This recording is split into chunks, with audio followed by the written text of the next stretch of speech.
히브리 여러분 창세기 강의 109강입니다.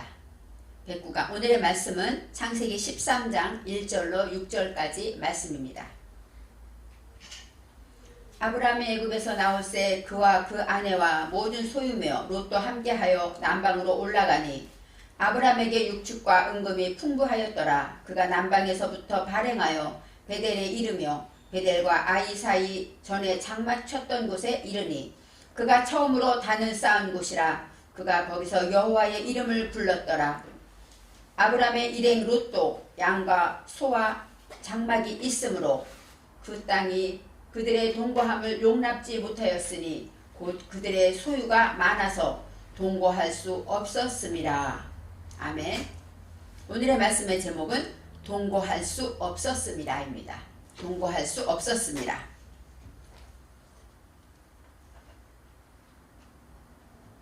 아브라함은 조카 롯과 함께 하나님의 음성을 듣고 하란에서 이제 그 약속을 믿고 출발합니다.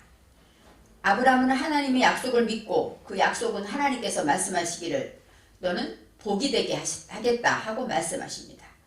여기서 복은 원어로 말하면 바르크의 복입니다. 이 바르크라는 것은 무릎을 꿇다, 진리에 무릎을 꿇는 것이 진정한 복이고 또 찬양하다, 경배하다, 이 모든 것이 바르크에 들어있습니다.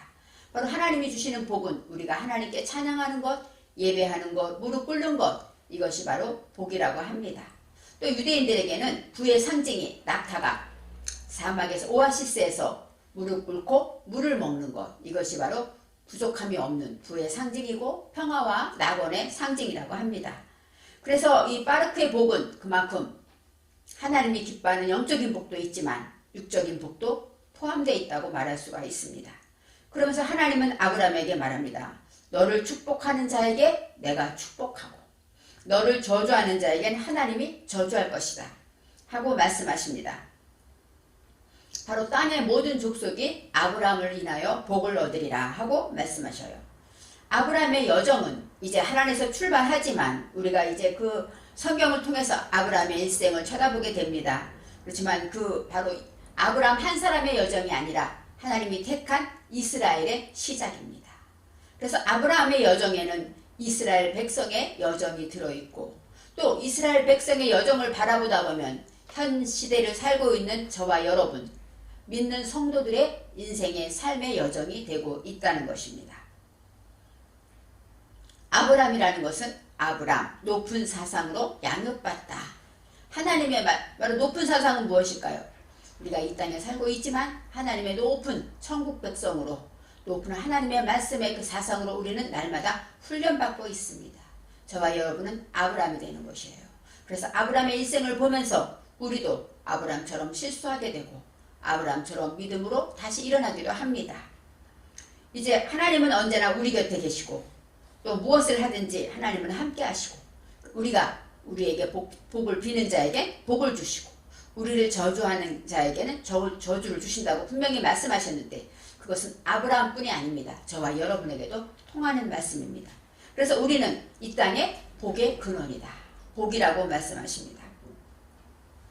우리가 가는 곳마다 모든 문제가 해결되고 우리가 가는 곳마다 예수의 이름이 증거되기 때문에 우리는 이 땅에 빛과 소금의 사명을 감당하기 때문에 우리는 복의 근원이 된다고 말할 수가 있습니다. 저와 여러분은 하나님의 복덩어리라는 것, 정말로 하나님이 사랑하고 귀히 보시는 복덩어리라는 것을 기억하며 하나님이 주신 사명을 감당하기 위해서 우리는 쉽게 금방 아무 일도 없이 지나가지 않는다는 것입니다. 그런 복덩어리가 되기 위해서 우리는 아브라함도 이렇게 어려움을 견디고 지나가게 되는 것입니다. 아브라함도 하나님을 믿고 믿음으로 떠났고 가나안 땅에 가서 이제는 그곳에서 뭐 했어요? 제단을 쌓고 여호와의 이름까지 부르며 이제 오직 하나님을 위해서 살리라 결심했는데 가다가 남방으로 내려가다가 기근을 만났다고 성경은 말합니다. 남방이라는 것은 네게브는 남쪽 사막이다 이런 뜻이 있어요. 사막을 만나면 어때요? 당연히 기근이 있겠죠. 물이 없겠죠. 그래서 이 아브라함은 사막을 만나서 이제 기근을 만난 후에는 우리 어디로 들어가냐면 애굽으로 피난을 가게 됩니다. 애굽은 그 당시에 기근이 없었어요. 그래서 애굽으로 피난을 내려갔는데 애굽이라는 것 미츠라임은 어떤 뜻이냐? 폐쇄되다. 또 경계를 정하다. 닫혀 있다는 공간이 바로 미츠라임, 애굽입니다. 우리는 이렇게 말씀이 없고 하나님의 음성이 없고 믿음이 연약해지고 강팍해지면 질수록 우리는 자신을 가둬버리는 애굽에 갇히게 되는 것이죠. 여기에서 또 사례의 문제가 나와요. 이 사례는 아리따까. 나이로 말하면 65세인데 얼마나 아직 아기를 낳은 적이 없기 때문에 아마 예쁘긴 예쁠 것입니다. 정말 여기서 아리따까라는 그것은 바로 야파인데 야파는 어떤 의냐? 입이 공정하다 이런 뜻이 있습니다. 하나님 보시기에 아름다운 것은 눈, 코, 입이 예쁘다 그런 뜻도 있겠지만 하나님이 보시는 것은 입이 공정한 자, 하나님의 말씀대로 전하고 하나님의 말씀대로 살고 그 모든 것이 입이 공정한 자, 하나님이 보시기에 아름답다고 말하고 있습니다. 이제 기근을 피해서 애굽으로 왔어요. 폐쇄된 곳에 오니까 거기는 당장 보니까 기근이 없습니다. 이제 살만하구나 했는데 그곳에 무엇이 있습니까? 염려와 근심이 있는 것이죠. 염려와 근심이 없고 마지막에는 살해로 인하여 생명의 위협까지 느끼게 되는 것이죠. 그래서 아브라함이 어떻게 합니까?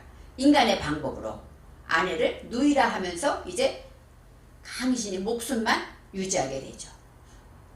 애굽 그 바로 임금님을 통하여서 많은 양식과 은금을 하사받게 됩니다. 하나님께서 이 아브라함의 마음이 어땠을까 생각해 봅니다. 하나님을 믿노라 하고 왔지만 하나님 말씀을 믿고 축복의 땅이라고 했는데 애굽에 와서 아내를 빼앗기고 또 빼앗기면서 마음이 어때요? 강제로 빼앗긴 게 아니라 나의 거짓말로 내가 어떻게 말하면 속임으로 나 하나 살기 위해서 아내를 바쳤잖아요. 그랬기 때문에 날마다 아마 아브라함은 두렵고 미안하고 한숨과 눈물로 살았을 것입니다. 하나님께서는 그것을 보시고 이제 아브라함을 찾아가셔서 바로의 집에 재앙을 내리셨다. 성경은 이렇게 말하고 있습니다. 하나님이 아브라함을 쳐다보시고 은혜를 베푸신 것은 뭐예요? 바로 하나님이 성령의 역사하심입니다. 바로의 집에 재앙을 내리실 때 하나님께서는 바로의 마음을 움직이죠. 우리가 생각할 때 하나님께서 만약에 역사하지 않았다면 그것을 알게 될 때 바로는 얼마나 억울하겠습니까? 잘못한 것이 없는데 재앙을 누리고 벌을 받고 환난을 당하게 될 때 어떻게 말하면 아브라함의 식구들을 다 멸할 수도 있을 것이에요. 근데 하나님의 역사는 그들을 보호하고 그들을 살리기 위해서 역사하신 것입니다. 그래서 오히려 바로가 아브라함에게 양과 소와 노비와 암수, 나귀, 낙타를 하사하게 합니다. 그래서 이제 바로는 애굽의 왕이기 때문에 폐쇄된 곳에서 통치하려면 무엇이 통치해야 합니까? 파로라는 것은 무엇이냐? 자유하다, 해방되다 그런 뜻이 있습니다. 그래서 내가 이제는 그 묶인 것에서 자유하고 해방되지 않으면 이 애굽에서 탈출할 수가 없죠. 애굽에 들어간 자는 바로로 통치하지 않으면 바로 하나님의 결실의 대답은 무엇일까요? 하나님의 말씀을 지키고 그 말씀대로 살아간 그 대답을 가질 때 이제 통치할 수가 있다는 것입니다. 그래서 이제 그 어려운 위협과 만일에 그렇게 소문이 나서 아브라함의 식구들이 쫓겨나오게 되면 애굽 사람들이 가만히 둘까요? 우리에게 재앙을 내렸는데. 근데 하나님께서는 바로의 명령을 통해서 아무도 아브라함을 건드리지 못하게 했고 또 받았던 모든 재물과 모든 나귀와 모든 육축들을 그대로 다 가지고 나올 수가 있었습니다. 오늘 13장 1절에 아브라함이 애굽에서 그의 아내와 모든 소유와 롯과 함께 네겝으로 올라가니라. 애굽에서 이제 예전에 갔던 네겝 남방으로 다시 내려온 것이죠. 이제 애굽을 출발한 거예요. 바로를 통하여 성령의 역사하심으로 이제 아브라함의 식구들이 하나님의 역사하심으로 더 많은 부자가 되었죠. 이제 기근을 만나서 그렇게 죄를 짓게 되면 더 많이 혼나고 더 많이 어려움을 겪어야 되는데 하나님은 긍휼히 여기시고 더 많은 부자가 되게 하셔서 아마 아브라함은 깨달았을 겁니다. 아, 이렇게 하면 안 되는구나. 하나님을 믿지 않았구나. 아마 돌이켜 회개했을 것입니다. 그래서 그에게 이제 남방으로 돌아오게 하십니다. 그런데 2절 말씀에 아브라함에게 가축과 은금이 풍부하였더라. 원래 우상장사를 했고 돈이 많은 가난한 사람이 아니에요. 왜냐하면 애굽에 갔을 때 많은 사람들이 눈에 띄었잖아요. 그러면 가난한 사람이 아니겠죠. 그 상태로 부유한 아브라함이었는데 이제는 더 많은 애굽 왕에게 받은 많은 하사품이 있기 때문에 더 많은 부자가 돼서 거부가 되게 되는 것입니다. 이제 3절에서는 네게부에서 다시 가나안, 내가 나온 가나안으로 내려가게 됩니다. 3절에 그가 네게부에서부터 길을 떠나 베델에 이르며 베델과 아이 사이 곧 전에 장막 쳤던 곳에 이르니 예전에 하나님의 음성을 듣고 이곳이 내가 너와 내 자손에게 주리라 약속한 음성을 하나님을 뵙고 이제는 여기구나 하고 장막 쳤던 그곳으로 다시 돌아오는 것입니다. 믿음이 회복되죠. 첫사랑이 회복된 것입니다. 환난을 통해 재난을 통하여 어려움을 통해 눈물도 있고 고통도 있고 한숨도 있었고 두려움도 있었지만 유익하게 하시는 하나님께서 아브라함을 훈련하는 그 코스로 애굽을 사용하신 것이죠. 그래서 이제는 믿음이 회복돼서 예전에 내가 이곳에서 하나님께 제단을 쌓았지 하고 말하며 4절에 그가 처음으로 제단을 쌓은 곳이라 그가 거기서 여호와의 이름을 불렀더라 하고 나옵니다.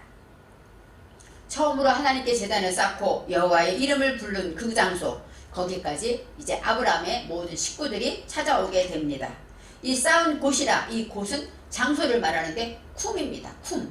마콤인데 이 쿰은 뭐냐? 일어나다, 부활하다, 서다 이런 뜻이 있어요. 이제는 아브라함이 앉아있던 믿음에서 다시 일어서서 하나님을 향하여 다시 일어서고 용기를 얻게 되고 회복되게 되었다고 말할 수 있습니다. 5절 말씀에 이제 아브라함의 일행 롯도 아내가 있고 성경에 자녀가 딸이 있지 않습니까? 이것처럼 식구가 있기 때문에 아브라함이 거부가 됐지만 아브라함보다도 롯도 또한 같이 양과 소와 장막이 있으므로 아브라함과 롯이 같이 겨있는데 아브라함도 많아지고 롯도 점점 많아지게 되었다 이렇게 말할 수 있습니다. 6절 말씀에 그 땅이 그들이 동거하기에는 넉넉하지 못하였으니 이는 그들의 소유가 많아서 동거할 수 없었음이니라. 우리가 그냥 그림으로 생각해보면 예전에 있을 때 물건이 별로 없고 짐이 별로 없을 때는 방 한 칸에 살아도 부족함이 없었는데 침대도 놓고 짐이 점점 많아지니까 방 한 칸이 좁아진 것처럼 그가 거하던 하나님께 제단을 쌓고 하나님의 이름을 불렀던 그곳이 좁았다고 말하고 있습니다.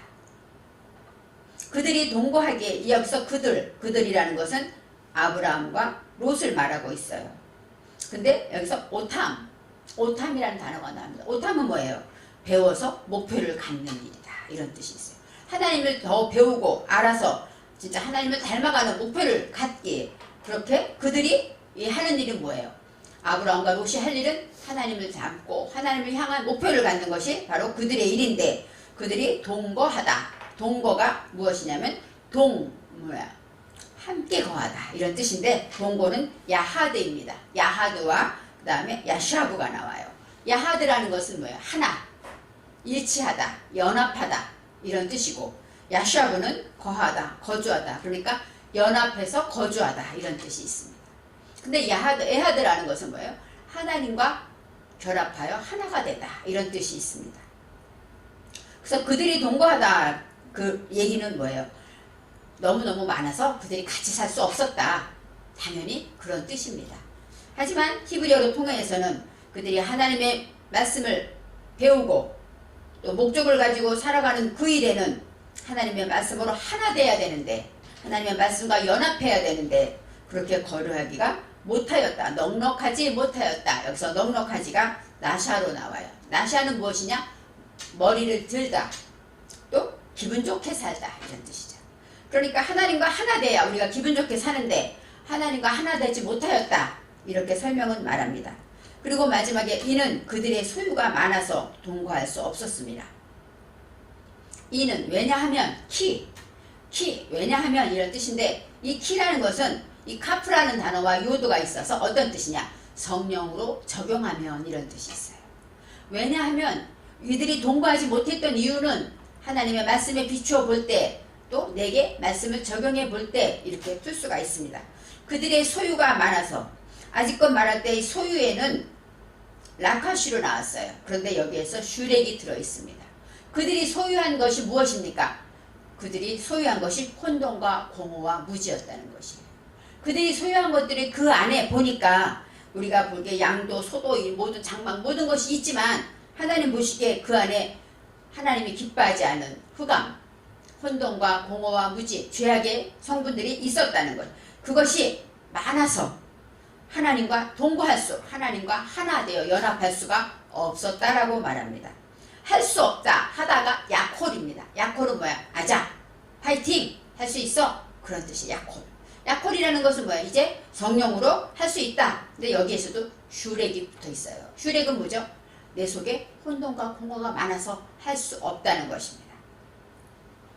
그래서 5절에는 소유가 많아서 동거할 수 없었다 하고 있지만 6절에서 그 이유를 밝히는데 하나님의 말씀으로 내게 적용해 보니까 내 안에 모든 죄악이 있고 혼돈과 무지와 이제 하나님의 앞에 믿음으로 찾아가고 하나님 말씀으로 제단을 쌓고 이름을 부르고 첫사랑이 회복되고 나니까 이제는 내가 내 속에 죄가 많고 욕심이 많고 또 모든 이생의 안목과 이런 모든 것이 너무 흑암이 많아서 하나님과 연합할 수 없다는 것을 알게 되었다라고 말하고 있습니다.